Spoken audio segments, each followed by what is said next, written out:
First time ನನಗೆ ನಿಜ ತುಂಬ ಭಯ ಇತ್ತು ನನಗೆ. ಯಾಕಂದರೆ ಈ ಪಾತ್ರ ಮಾಡೋದಕ್ಕಿಂತನೂ ಹೆಚ್ಚಾಗಿ ನನಗೆ ಭಯ ಇದ್ದಿದ್ದು ಸ್ಮಶಾನಕ್ಕೆ ಹೋಗಬೇಕು ಅನ್ನೋದು. ಯಾಕಂದ್ರೆ ನನ್ನ ಲೈಫಲ್ಲಿ ನಾನು ಸ್ಮಶಾನಕ್ಕೆ ಯಾವತ್ತೂ ಹೋಗಿರಲಿಲ್ಲ.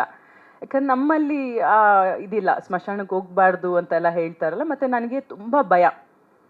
ಈ ಸಿನಿಮಾ ಮಾಡೋಕ್ಕಿಂತ ಮುಂಚೆ ಸ್ಮಶಾನ ಅಂದರೆ ಭಯ, ದೆವ್ವ ಅಂದರೆ ಭಯ. ಅದೇ ತುಂಬ ಹಾರರ್ ಸಿನಿಮಾಗಳಂದರೆ ಬಹಳ ಇಷ್ಟ ನನಗೆ, ನನ್ನ ಫೇವ್ರೆಟ್ ಅದು. ಹಾಗೆ ಫಸ್ಟ್ ನನಗೆ ಆ ಸ್ಮಶಾನ ಅನ್ನೋದೇ ನನಗೆ ಏನೋ ಇಲ್ಲ, ನನಗಾಗಲ್ಲ, ನನ್ನ ಕೈಯಲ್ಲಿ ಆಗಲ್ಲ. ನಾನು ಡೈರೆಕ್ಟ್ರಿಗೆ ಹೇಳಿದೆ ಇಲ್ಲ ನನ್ನ ಕೈಯಲ್ಲಿ ಆಗಲ್ಲ, ಸ್ಮಶಾನ ಸೆಟ್ ಹಾಕಿ ಅಂತ. ಡೈರೆಕ್ಟ್ರು ಮತ್ತು ನನ್ನ ಅಣ್ಣನಿಬ್ಬರು ಪ್ಲ್ಯಾನ್ ಮಾಡಿ ಫಸ್ಟಿಗೆ ಇವನು ಹೇಳಿಬಿಟ್ಟಿದ್ದಾನೆ, ಫಸ್ಟ್ ಒಪ್ಸ್ಬಿಡೋಣ ಕ್ಯಾರೆಕ್ಟ್ರ್ ಮಾಡೋದನ್ನ, ಅದಾದಮೇಲೆ ಮೆಲ್ಲಗೆ ಹೇಳಿ ಸ್ಮಶಾನ ಕರ್ಕೊಂಡು ಬಂದು ನನ್ನ ಹತ್ರ ಸೆಟ್ ಹಾಕಕ್ಕೆ ಓಕೆ ಅಂತ ಹೇಳಿದ್ರು. ಹಾಂ, ಸೆಟ್ಟೆಲ್ಲ ರೆಡಿ ಆಗ್ತಾ ಇದೆ, ಸೆಟ್ ಓಕೆ ಅಂತ. ಅದಾದ್ಮೇಲೆ ಸ್ವಲ್ಪ ದಿನ ಆದಮೇಲೆ ಇನ್ನೇನು ಶೂಟಿಂಗ್ ಇದೆ, 2 days ಇದೆ, ಇಲ್ಲ ಸೆಟ್ ಆಗ್ತಾ ಇಲ್ಲ, ರಾ ಫೀಲ್ ಬರ್ತಾ ಇಲ್ಲ ಅಂತ ಸುಳ್ಳು ಹೇಳಿದ್ರು. ಮತ್ತು ನಾನು ಹೇಳಿದೆ ಇಲ್ಲ, ಶೂಟಿಂಗ್ ಕ್ಯಾನ್ಸಲ್ ಮಾಡು, ಪೋಸ್ಟ್ಪೋನ್ ಮಾಡು, ಇನ್ನೊಂದು 20 days ಸೆಟ್ ಹಾಕ್ಬಿಟ್ಟು ನಾವು ಶೂಟಿಂಗ್ ಸ್ಟಾರ್ಟ್ ಮಾಡೋಣ ಅಂತ ಹೇಳಿದೆ.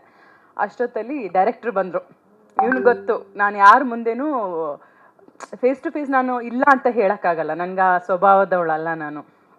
ಡೈರೆಕ್ಟ್ರ್ ಮನೆಗೆ ಬಂದು ಮೇಡಮ್ ಸ್ಮಶಾನದಲ್ಲೇ ಶೂಟಿಂಗ್ ಮಾಡಬೇಕು, ರಾ ಫೀಲ್ ಬೇಕು ಅಂದರು. ನಾನು ಅಂದ್ಕೊಂಡಿದ್ದು ಯಾವ ಕರ್ಮಪ್ಪ ಈ ಡೈರೆಕ್ಟ್ರ್ ಎಲ್ಲದಕ್ಕೂ ರಾ ಫೀಲ್ ಬೇಕು ಅಂತಾರೆ ಅಂದ್ಬಿಟ್ಟು ಅದಾದಮೇಲೆ ಅವ್ರಿಗೆ ಹೇಳಿದೆ, ಸರಿ ಆಯಿತು, ಏನೋ ಒಂದು ಓಕೆ ಮಾಡೋಣ ಶೂಟಿಂಗ್. ಬಟ್ ನನಗೆ ತುಂಬ ಭಯ. ಎಲ್ಲಿವರೆಗೂ ಅಂದರೆ ಈ ಸಿನಿಮಾ ಮಾಡೋಕ್ಕಿಂತ ಮುಂಚೆ ದೆವ್ವ ಅಂದರೆ ಎಷ್ಟು ಭಯ ಇತ್ತು ಅಂದರೆ, ಒಂದು ರೂಮಿಂದ ನಾನು ಇನ್ನೊಂದು ರೂಮ್ಗೆ ಹೋಗ್ಬೇಕಂದ್ರೆ ನನ್ನ ತಾಯಿನೋ ಇಲ್ಲ ನನ್ನ ತಮ್ಮನೋ ಯಾರನ್ನಾದ್ರೂ ನಿಲ್ಲಿಸ್ತಾ ಇದ್ದೆ. ಇವನಲ್ಲ, ನನ್ನ ಜೊತೆಯಲ್ಲಿ ಇರಲ್ಲ. ಸೊ ಯಾರಾದರೂ ನನ್ನ ಜೊತೆಲಿ ಇರೋರು, ಇಲ್ಲಾಂದ್ರೆ ಮನೇಲಿ ಕೆಲಸ ಮಾಡೋರು, ಇಲ್ಲ ನನ್ನ ಸಿಸ್ಟರ್, ಇಲ್ಲ ಯಾರೋ ನನ್ನ ಜೊತೆ ಇರಬೇಕು.